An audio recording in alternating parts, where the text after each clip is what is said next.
I may regret this, but I'm committing to a 6-month no-buy challenge for 2026. Hi, my name is Connie, and this is Mystery-Free Money, where there are no mysteries, just simple money moves and financial transparency. In this video, I'm going to go over my no-buy and low-buy challenge rules for 2026. First, I'm going to share my biggest personal spending categories from 2025 and earlier this year in 2026. Speaking of financial transparency, I'm really going to be calling myself out in this video. You're probably not going to believe it when I show you my top personal spending category from 2025. Next, I'm going to go over my rules for the rest of 2026 so I can avoid overspending in these categories. I'm also going to share some mental hacks that I use to motivate myself to keep expenses low. Finally, I'll share some strategies that I'm planning to use to make this no-buy, low-buy challenge easier. So with no further ado, let's get into it. In 2025, I spent $2,595.81 on personal spending. Before I ran these numbers, if you had asked me what I spend my personal spending money on, I probably would have said that I love to spend my money on gifts for people in my life or experiences like traveling, eating out, fancy coffees, going to events, and spoiling people that I love. I might also have said something like quilting supplies or crafts. However, when I ran the numbers, here's what I actually spent my money on. In 2025, I spent $27.28 on miscellaneous, so about 1% of my spending. Next, I spent $52.09 on books and stationery, so about 2% of my spending. Next, I spent $61.74 on coffee or drinks out, so about 2% again. I spent $110.82 on gifts for other people, so I spent about 4% on this category. $434.33 on makeup and skincare, which is about 17% of my spending. $504.55 on crafting supplies like quilting supplies and fabric. This came out to about 19% of my spending. And finally, my number one biggest category, I spent $1,405 on clothing. And that number comes to about 54% of what I spent in 2025.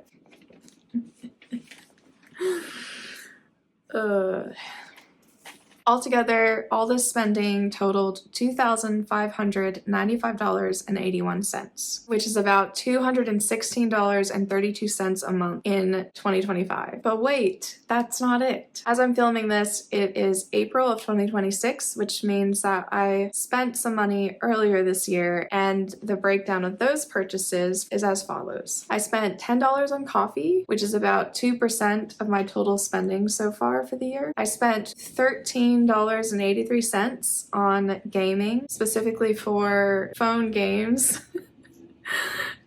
Which is about 2% of my spending. I spent $192.95 on gifts for other people, which was about 32% of my spending. And I spent $318.01 on quilting/craft supplies, which was about 64% of my spending. Altogether, the total that I've spent so far in the first 3 months of 2026 is $594.74. But wait, there's more.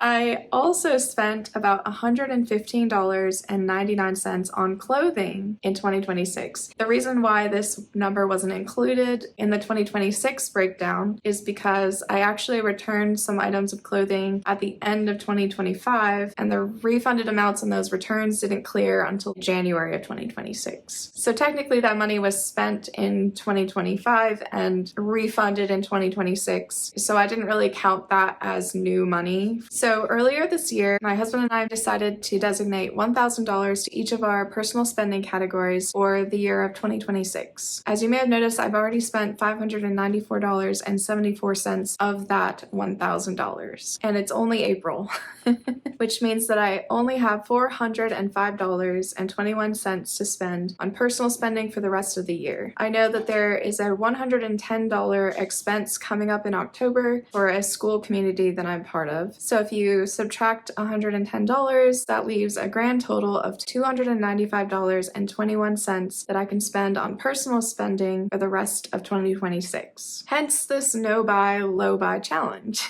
April is for sure going to be a no-buy month, as my husband and I are trying to save $4,000 toward our emergency fund in the month of April. If you want to know more about that challenge, you can check out my other video for more information about my April spending plan. If you take the amount I have left to spend in 2026, which is $295.21, I only get to spend $36.90 a month on fun spending for the rest of the year. I don't know about you, but I had quite a few things left for the rest of the year that I wanted to purchase. For example, my 40th birthday is coming up at the end of August. I also have a friend who is getting married in Seattle in October of this year, and I'm really excited to visit Seattle for the first time. I know that I'm going to want to spend some money on Black Friday, and I have some wish list items, like I'm running low on a lot of skincare items and makeup, and I desperately need a laptop cooling fan, especially after editing all these YouTube videos lately. I also was thinking of getting a larger SD card for my camera and an external hard drive where I can store videos to free up some space on my laptop. So yeah, $37 a month is not really gonna cut it for me. That's not even one whole skincare product.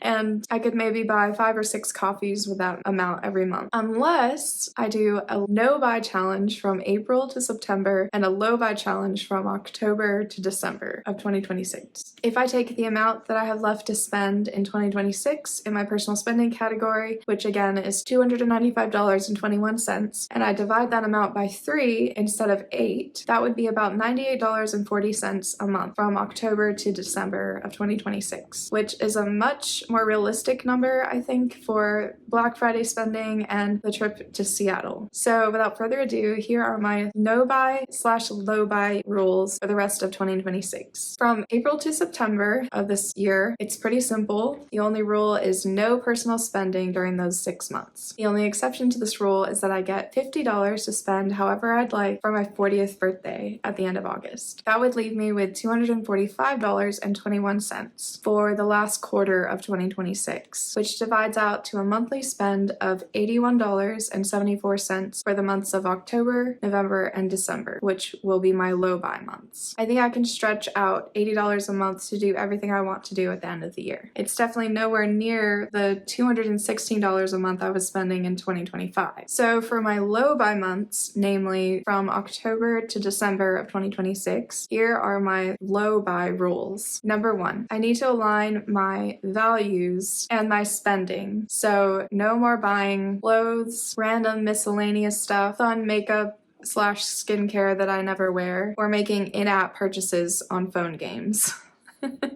I also don't need any more quilting supplies because I have a lot of it, except maybe for some thread. Based on my values, I've realized that the things I love to spend my money on are gifts for the people in my life and experiences. Better yet, purchasing experiences that I can share with the people in my life. Experiences can include things like travel, eating out, fancy coffees, or special events, as long as I'm sharing those things with someone and doing it during the months of October through December. Number 2, since my biggest spending category was clothes in 2025, I don't think it's realistic to say no clothes in 2026. My weight fluctuates a lot, and there's some different events I need to go to this year, like my brother-in-law's wedding in October. So during the months of October through December, I can purchase clothing, but it has to be from a thrift store, and it has to be made from natural fibers, such as cotton, wool, linen, etc. There's a really great thrift store in my area that actually has pretty good quality clothing at decent prices. So I plan to go there if I need something specific or if I outgrow anything. However, I am not allowed to purchase new clothing or anything with artificial materials. Number 3, makeup and skincare. During my low-buy months, October through December, I can purchase makeup and skincare products if I run out of something. However, if I run out of skincare or makeup items before October and it's not my birthday, then I just have to be ugly. No, I'm just kidding.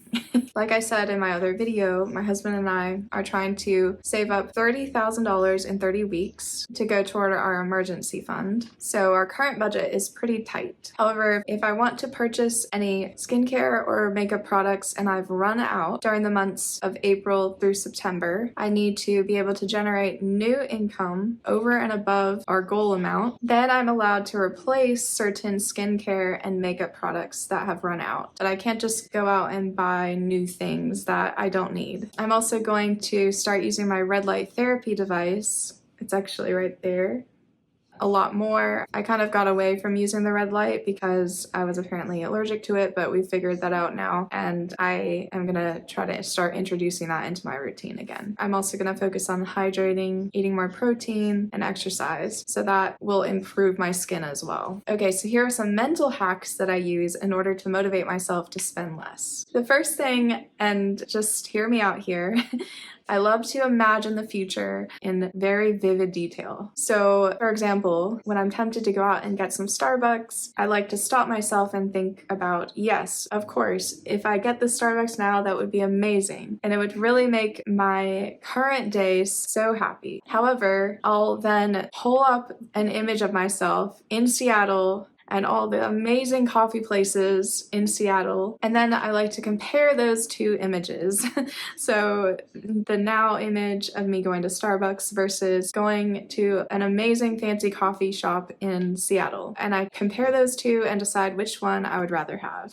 The second thing I like to do is to get creative and strategize on how I can do little things or experiences that are free that will make my life happier now. The last thing is gratitude. Looking at the things you have already that you purchased at one time that made you happy and enjoying them again and finding ways to introduce them back in your life, or just take a moment to appreciate that thing. So the final thing I wanted to mention are the action items that I plan to take during this no buy / low buy challenge. Those actions are, number 1, to unfollow creators that make me want to spend money. I also want to unsubscribe from a total of 50 texts or email listservs that encourage me to buy things. Next, I want to start a fun pastime or hobby, such as quilting, to use up some of the stuff that I already have.